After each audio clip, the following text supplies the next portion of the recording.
an awesome day to you. Welcome back to my channel. Ana Esmeralda here, and today we're off for another video. And I'm very excited for this video kasi I will try following Ate Kim Chiu's daily makeup. Her video is here. I will also try following her daily makeup, and I don't have the same brand of products that she have. But I will try following the techniques na ginagamit niya, kung paano niya i-apply, yung strokes, or yung mga brushes. So yeah, if you're interested on this video, and by the way, if you're new here sa channel ko, make sure to subscribe to my channel. Hit that notification bell to keep you updated. So without further ado, let's go now into the video. Okay, so let us start. Sa kanyang video, meron din siyang light or parang vanity light. So, ginamit ko na rin yung ring light ko ngayon. But on normal days or normal shoots ko, sa mga videos ko, natural light lang yung ginagamit ko. But for now, because si Ate Kim gumamit ng vanity light or vanity mirror with light, so ginamit ko na rin yung ring light ko para effect. And then, yung top niya. And yeah, let us go to her makeup. Gumamit siya muna ng sunscreen, but I don't have sunscreen that is the same as with her. So, ito na lang yung akin, Myra E. Kasi meron naman itong SPF 15. So, ito na lang yung whitening facial moisturizer ko. I will just use a moisturizer instead of sunscreen. So, ginamit lang ni Ate Kim yung kamay niya sa pag-apply. So, ganun din yung gagamitin ko, syempre. Hindi ko alam kung may gumagamit ng brush.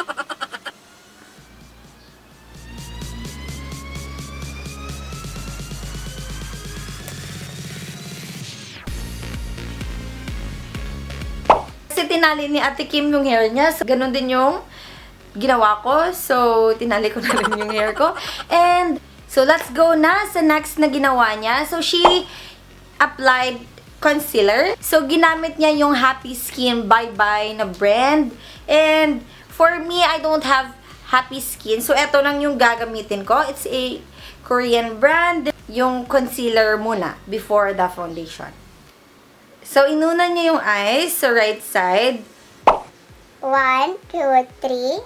1, 2, 3. Okay.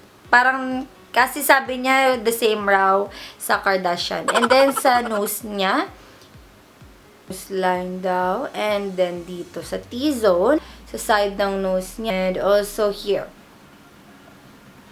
50,000 nose line daw eh. She blended the concealer gamit yung kamay niya. So, ganun yun yung gagawin ko. So, yeah, let us go na to the powder foundation. Gumamit siya ng Cargo HD powder. So, wala ko nun. Siyempre, ito lang yung akin Avon. And, let us apply. She used a brush to apply the powder.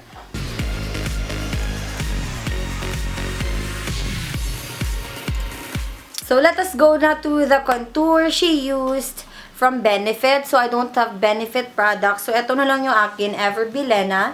So, gagamitin ko yung brown contour ko. Okay, so gumamit siya ng contour brush. I don't have the same that as her. I'll use this one. Kinakamay niya na lang. And she goes back sa kanyang powder foundation. Yung direction niya pala is going down and like this, oh.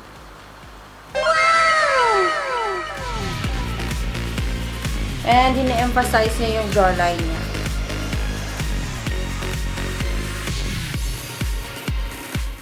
All the way up na lang. Kasi round face daw siya. And I also have, I don't know what's really my face shape. Parang heart shape na parang round. Hindi ko alam.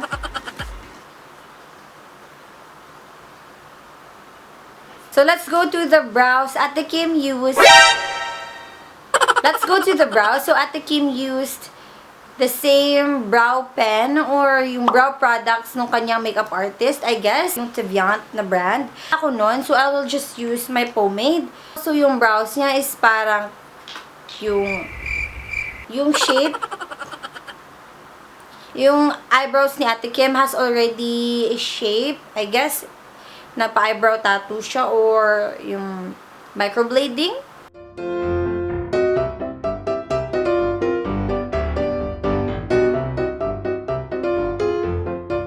bago ko pala makalimutan, gumamit si Ate Kim ng brow powder for her nose line. So, parang ganito yung ano niya. Mine is from L'Oreal. This one, I'll just use this one. Ginamit niya yung fingers niya. So, try natin. Ah! Wow. Wow, ang gandang technique to. New technique learned from Ate Kim. Bongga. Wow, bongga pala yung effect pag kinamay mo yung nose line. Oh my gosh. So, to top it on, gumamit raw siya ng NARS na blush. I don't have NARS, so I will use this one from Caroline and blush brush. Okay, nilagyan niya muna sa right side.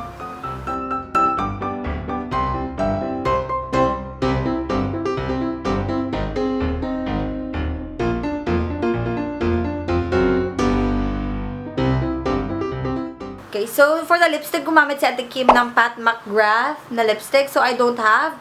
So, ito na lang yung akin is from MAC.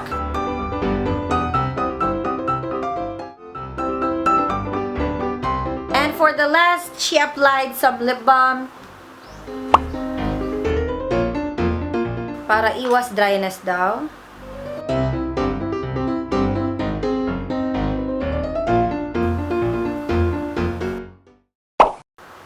That's all for my video today. Thank you so much guys for watching. I hope you enjoyed this video. Make sure to like and hit the subscribe button.